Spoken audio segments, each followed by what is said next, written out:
은혜와 감사의 달입니다. 잊지 말아야 될 것이 3가지가 있다고 했습니다. 삼은 불망. 이것은 꼭 잊지 말고 기억하라. 첫째는 부모님의 은혜를 잊지 말아야 합니다. 둘째는 스승의 은혜를 잊지 말아야 하겠습니다.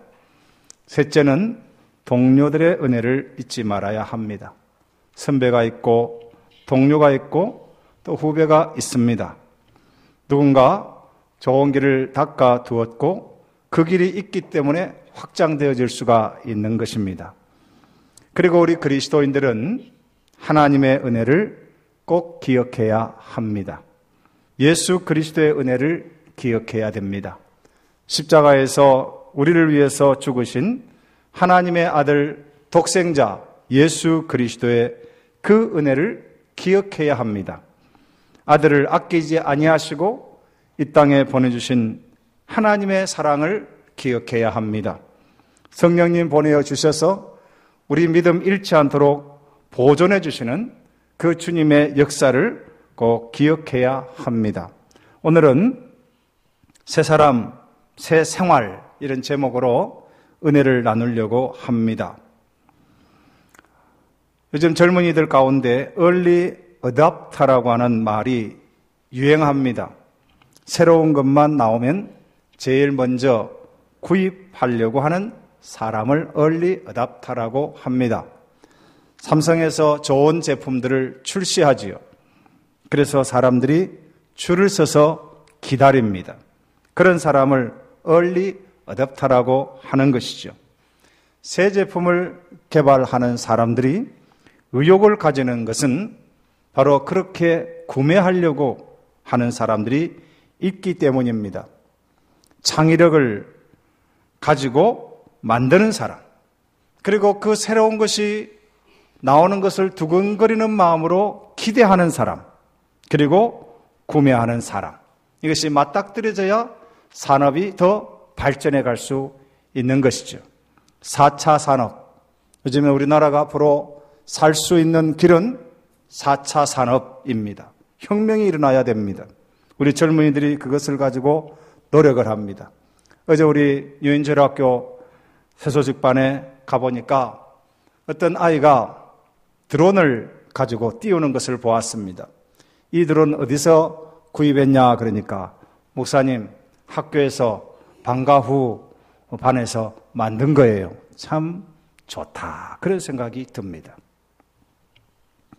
예수님 믿는 것, 생각이 변하고 마음이 변하고 영혼이 변하는 것입니다. 새로워지는 것입니다. 어떤 사람은 하루아침에 변화가 일어나기도 하고 매일매일 변화가 나고 평생토록 변화가 일어나는 것이 예수님을 믿는 것입니다. 그래서 늘 기대가 되는 것이죠. 오늘 나는 얼마나 더 새로워질 것인가?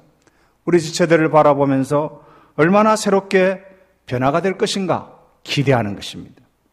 욕하던 사람이 욕을 싫어합니다.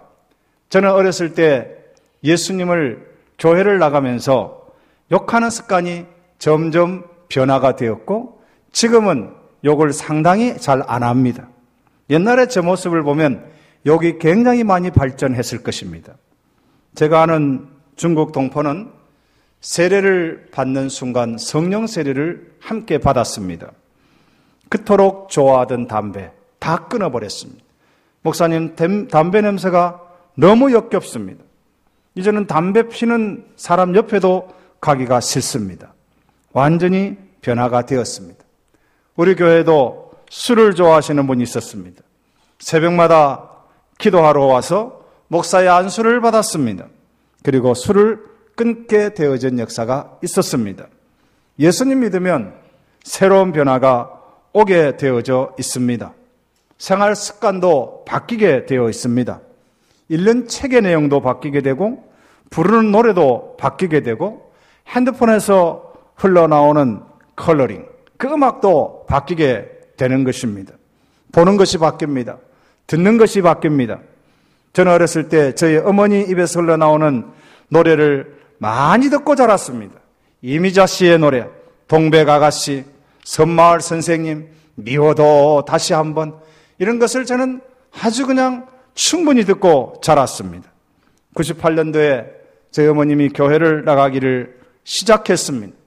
점점 그 세상 노래가 줄어들더니 어느 날인가 찬송 소리가 어머니 입에서 흘러나오는 것을 듣게 되었습니다.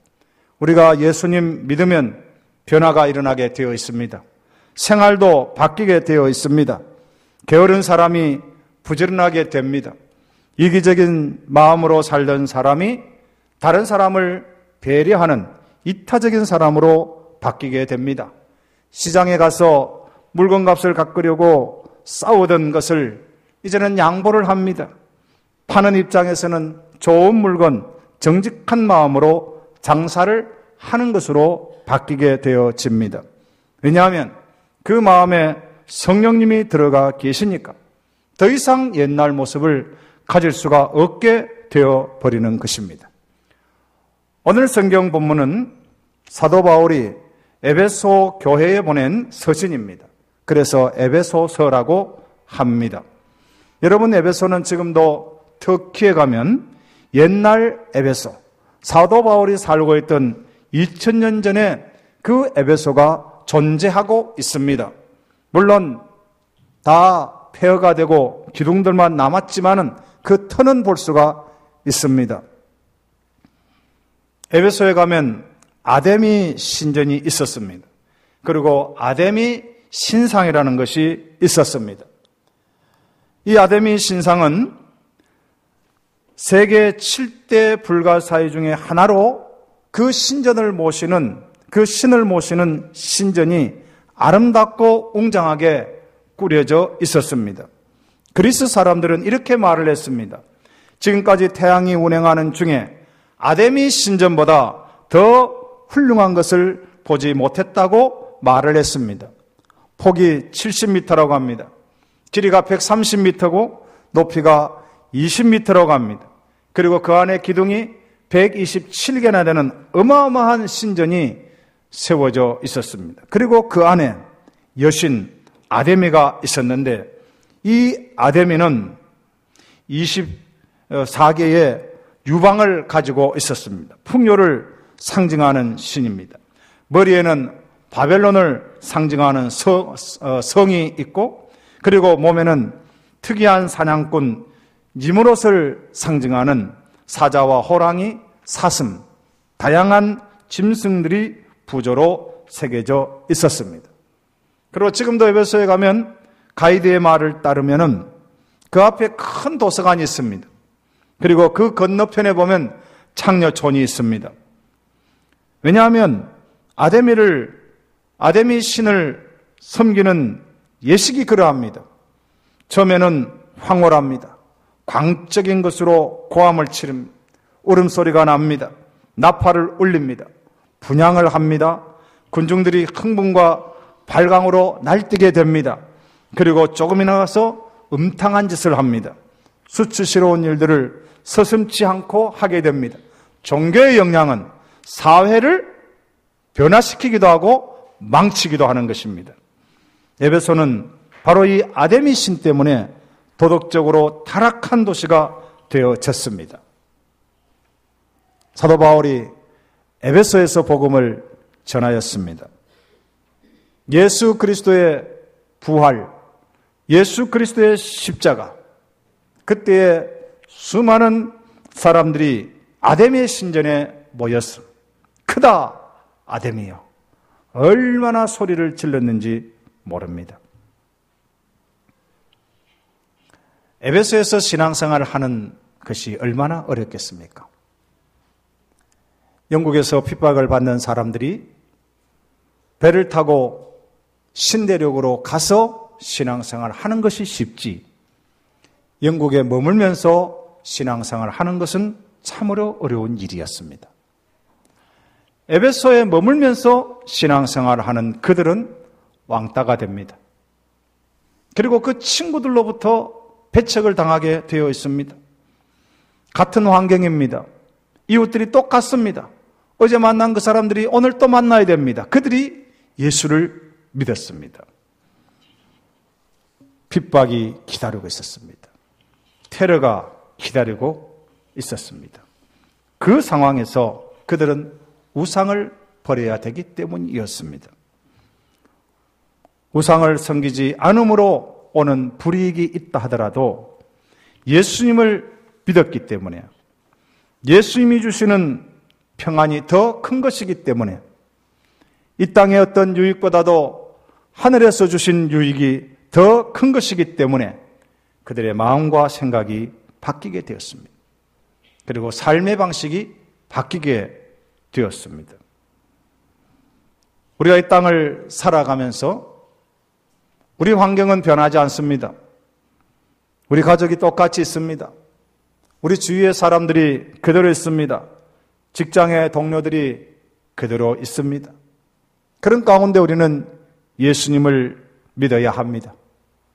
그때 당하는 어려움이나 역경은 말할 수 없이 큰 것일 수 있을 수 있습니다. 그러나 우리는 하나님 나라 백성이기 때문에 하나님 나라에 적응해 가야 되는 것입니다.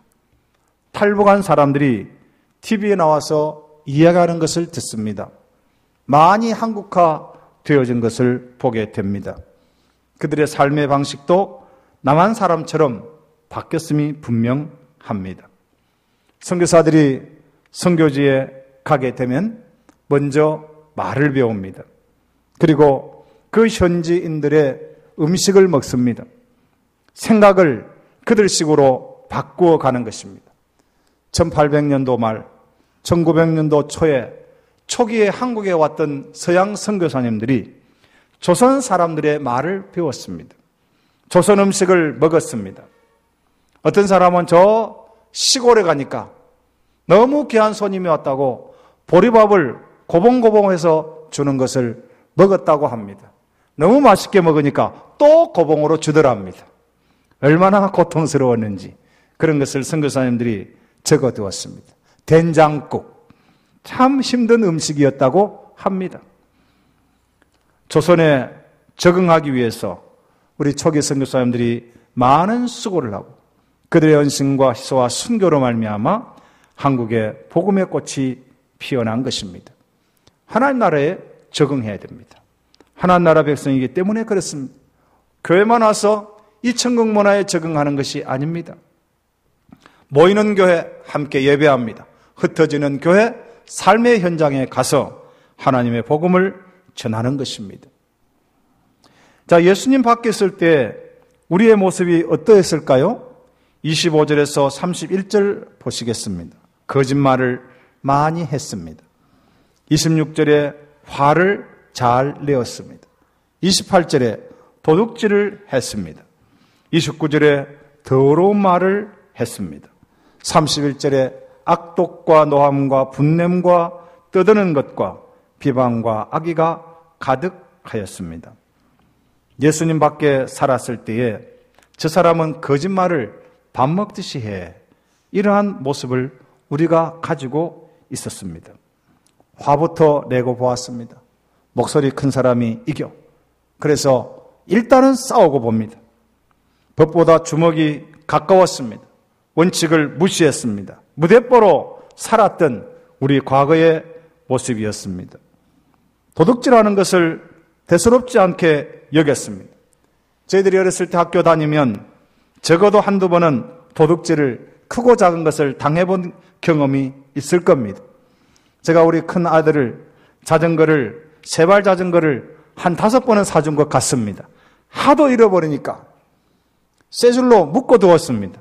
그런데 그것을 또 끊어서 갔습니다. 그것도 우리 한국의 부자 동네 방배동이라는 데서 일어났던 일입니다. 더러운 말은 하도 많이 들었습니다. 제가 어렸을 때 들었던 욕이 이런 겁니다. 혀가 만발이나 빠질 놈, 미친놈, 개자식, 나가 뒤져. 이런 말들을 얼마나 많이 듣고 자랐는지 모릅니다. 저는 그것이 상식적인 언어인 줄 생각했습니다. 그래서 저도 그런 말을 많이 한 것 같습니다. 오늘날도 길거리에 가서 보면 믿지 않는 사람들이 하는 말을 듣게 됩니다. 더러운 말을 너무 쉽게 합니다. 우리나라에서 쓰는 이 욕 종류는 세계의 1위가 아닌가 생각할 정도로 많습니다. 젊은이들은 요즘에 단축 언어를 쓰면서 욕을 많이 개발하고 있습니다. 거친 말을 합니다. 비방하는 말을 합니다. 지어주하는 말을 합니다. 요즘에 귀에다가 전화 수신기를 달고 다닙니다. 누군가 계속 대화를 하는데 스쳐가는 말만 들어도 직장 상사를 욕하고 있구나. 그것을 알게 되는 거예요. 얼마나 서스름 없이 욕하는가를 보게 됩니다. 떠들었습니다. 여기에 떠드는 것은 논쟁을 말하기도 하지만 우리 민족은 참 떠드는 그런 습관이 있는 것 같습니다. 요즘에 우리나라 국민 수준이 많이 올라가서 해외여행을 가보면 그래도 조용한 편입니다. 제가 모스크바에서 우리 선교사님들이나 선교팀들을 이끌고 크레물린, 붉은 광장 이런 곳을 가이드를 이렇게 보면 제일 많이 떠드는 동양인들은 한국 사람들. 물론 요즘에 중국 사람으로 바뀌었습니다만은 참 많이 떠들어요. 제일 조용한 사람들은 일본 사람들이에요. 참 배울 점이 많다. 그런 생각을 했습니다.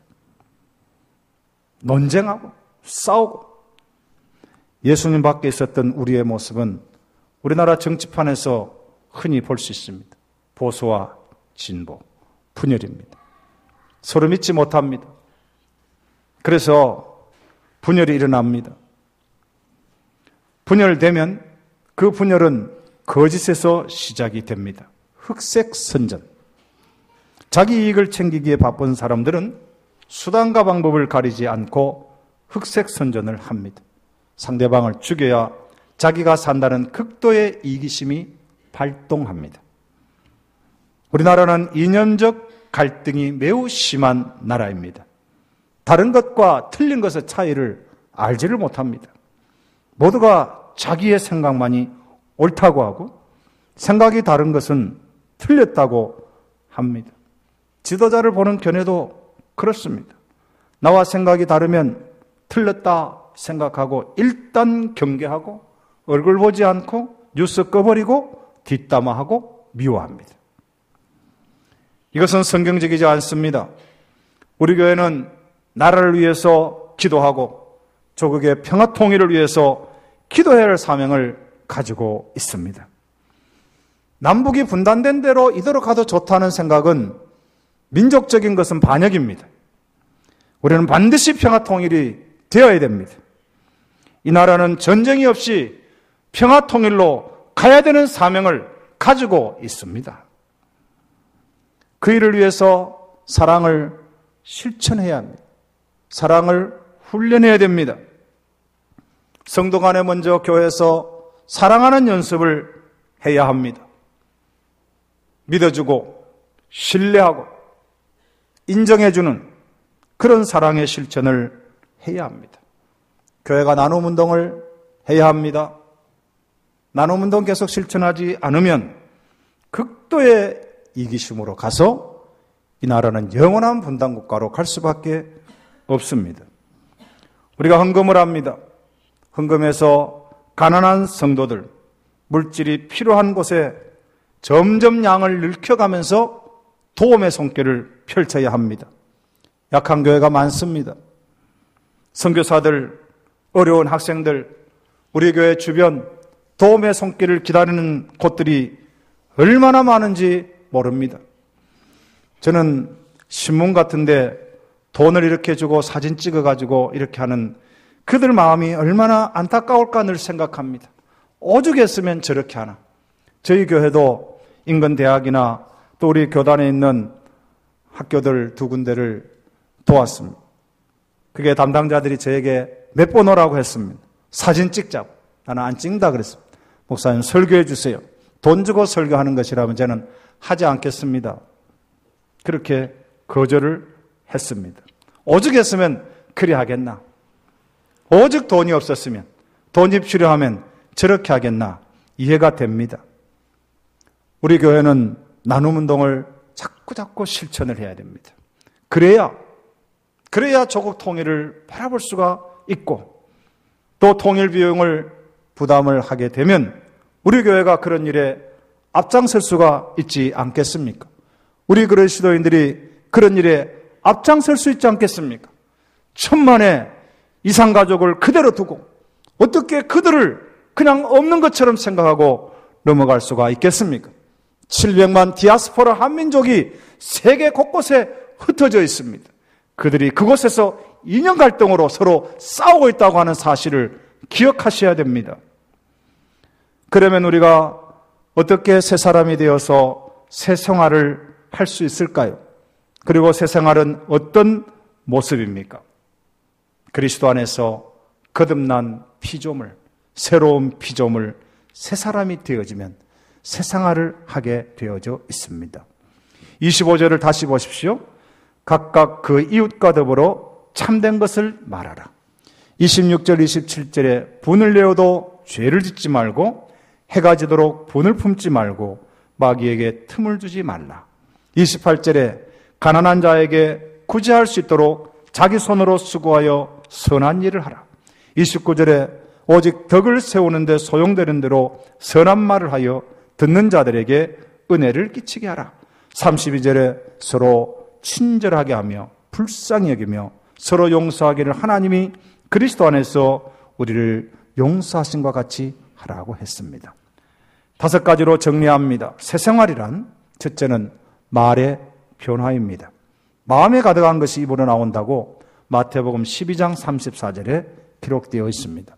여러분 마음에 선한 것이 가득한 사람은 선한 말을 하게 되어 있습니다. 어린아이들을 좋아하는 사람은 어린아이들을 보면 좋은 말을 하게 되어 있습니다.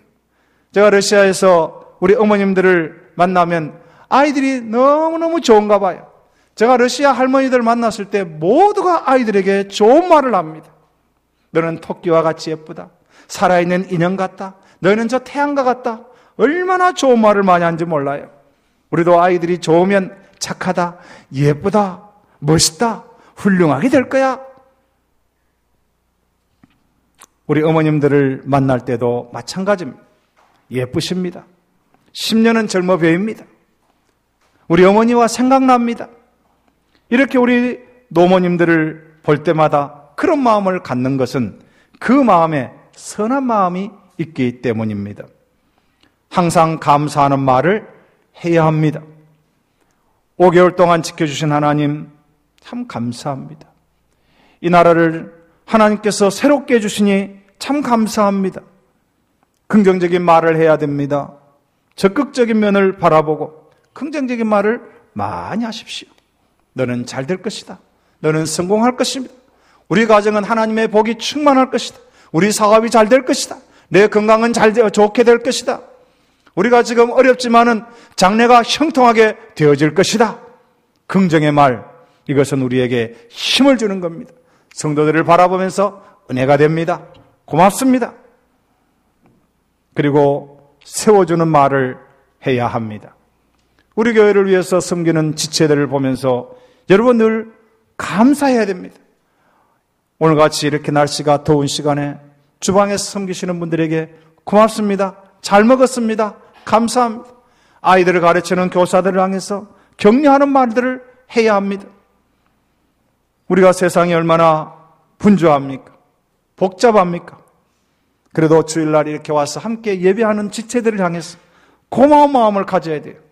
고맙습니다. 오늘 함께 예배드리게 된 거 너무 감사합니다.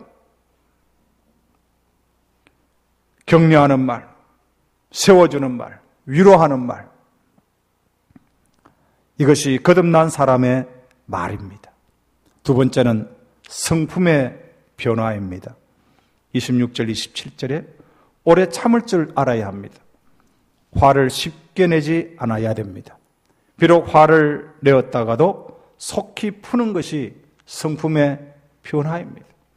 혹시 여러분 아직도 누군가에 대해서 화를 품고 계시는 분이 있습니다. 화병이 됩니다. 속병이 됩니다. 저희 외할머님은 화병으로 돌아가셨습니다. 제가 그 화병을 가지신 분이 어땠는가를 제가 알아요. 얼마나 고통스러운지 몰라요. 평생을 화를 가지고 사셔야 돼요. 여러분, 화를 푸시기 바랍니다. 변화된 사람은 화를 푸는 거예요. 세 번째는 노동 간의 변화입니다. 28절입니다.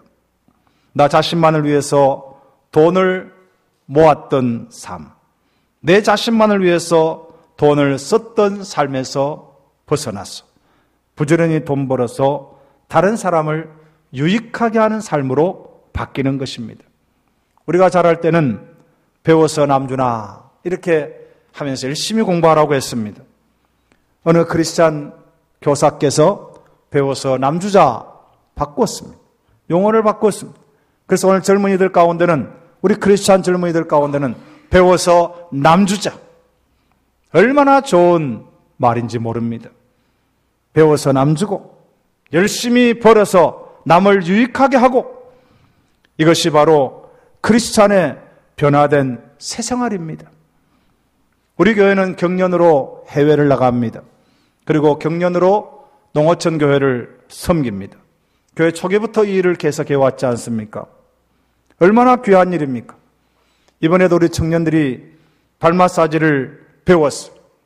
또 다음 주일에는 우리 어르신들과 우리 교인들을 위해서 발 마사지를 해드릴 겁니다. 그리고 여름에는 8월 중순에 저 문경의 사냥교회를 가서 그 지역을 섬길 것입니다.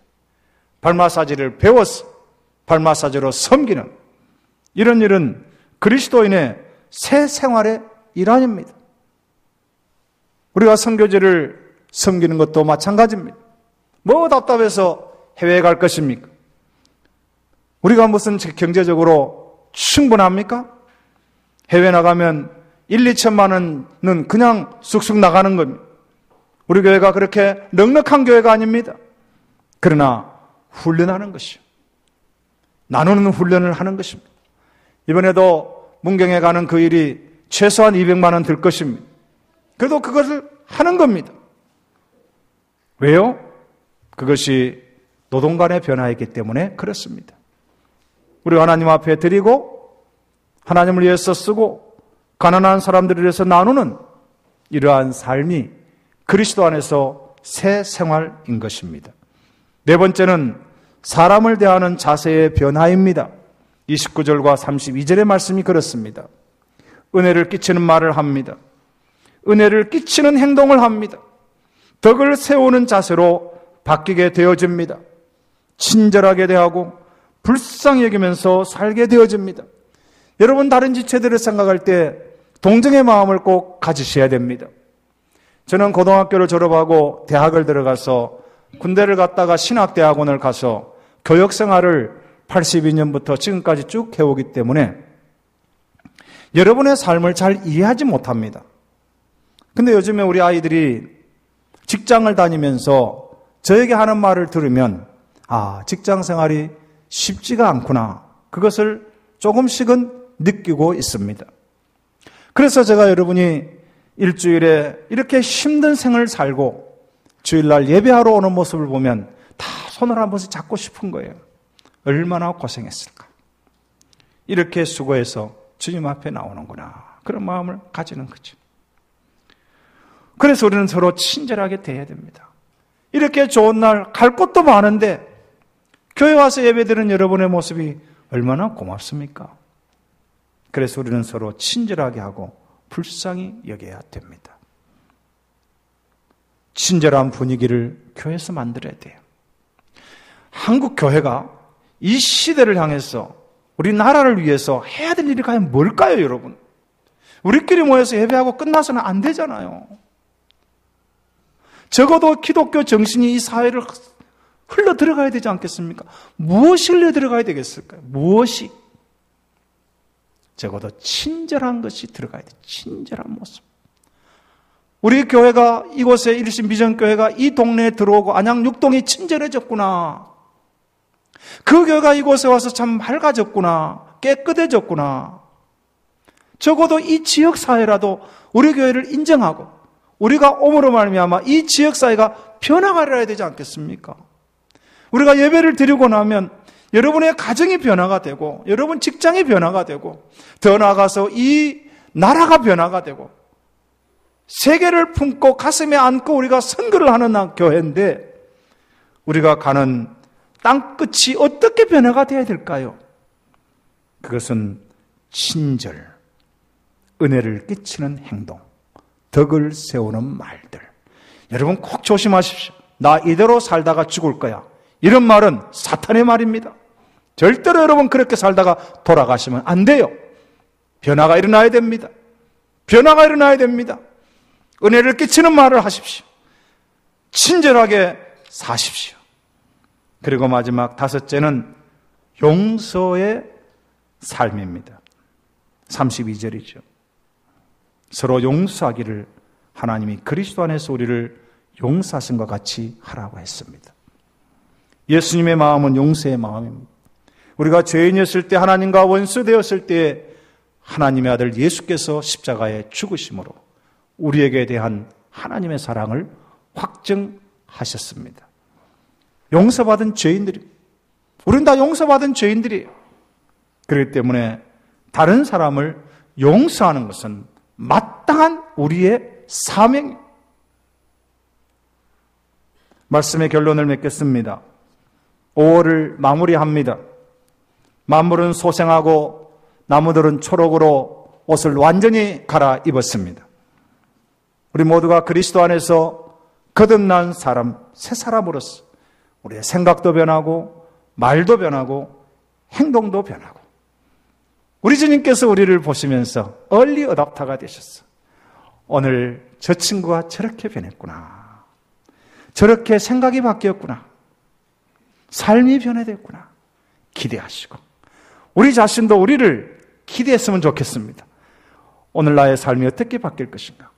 하나님이 내일 나를 어떻게 변화시킬 것인가? 기대하면서 살아가는 복된 나날이 되시기를 주의 이름으로 축원합니다. 하나님 아버지 감사합니다. 말씀 주셨습니다. 우리가 그리스도 안에서 거듭났습니다. 옛사람을 완전히 벗어버리게 하시고 심령으로 새롭게 되어져서 새 사람을 입고 새 생활을 하는 우리들 되게 하여 주시고, 서로를 위로하고 격려하고 친절하게 대하고 불쌍히 여기고 다른 사람을 나보다 낮게 여기며 용서하며 살아가는 우리들 되게 하여 주시옵소서. 예수님의 이름으로 기도하옵나이다. 아멘. 436장입니다.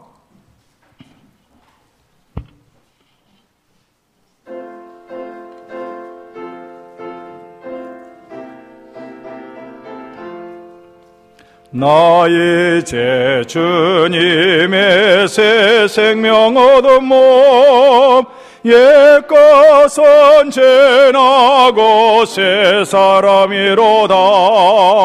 그 생